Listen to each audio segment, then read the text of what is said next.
that background, I think there is just this growing mutual respect and understanding between parents and teachers that we've been really, encouraging in the past, but we haven't had the same sense of urgency that I think we have now. So I'm really excited about that, and I hope it's something that we can continue to develop over time to really show people the importance of family engagement in education. Yeah, I think it's such an opportunity for us to realize we're all working towards the same goal. Families, educators, we're all working towards making sure our kids, and there are kids whether we're educators or whether we're parents, they're all our kids, to make sure that our kids are thriving. And that's the ultimate goal. And I think right now is this moment for everybody to start realizing that is the mutual goal. Because we see, it's like we're seeing behind the curtain for the first time, right? Mm-hmm. We're seeing what it looks like to try and make sure kids thrive from both sides.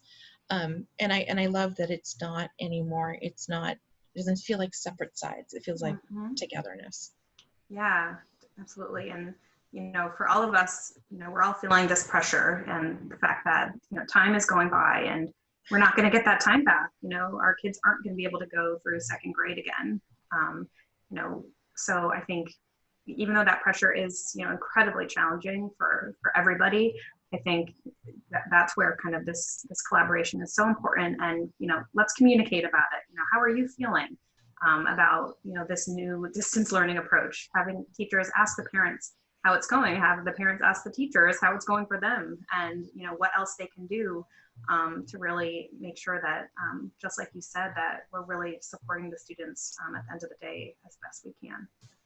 I would add too, to ask the student, and I think that's the piece that both families and educators can do. Yes. And that some of the practices in the guide give you the skills to do that. Have that conversation with your student and say, how are you doing? Mm-hmm. What do you need us to know too, to start empowering kids to speak up for what they need? And that starts with families and educators speaking to each other and then speaking to the student. And it's just, I mean, it's unusual to see that there's such opportunity in such a difficult moment in time. But to me, it's an opportunity to really rethink how family engagement plays into self-advocacy, how it plays into self-efficacy, how it plays into all of these self-awareness and all of these moments for families, for educators, for students. It's a time for us to learn about ourselves. Mm-hmm. And figure out how are we going to make the most of that learning experience.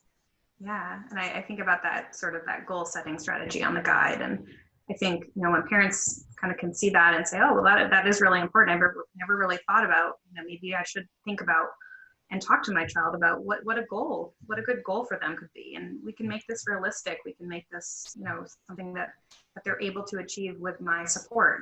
But let's sit down and talk together about what a good goal would be so that you do feel successful, even despite everything that's going on.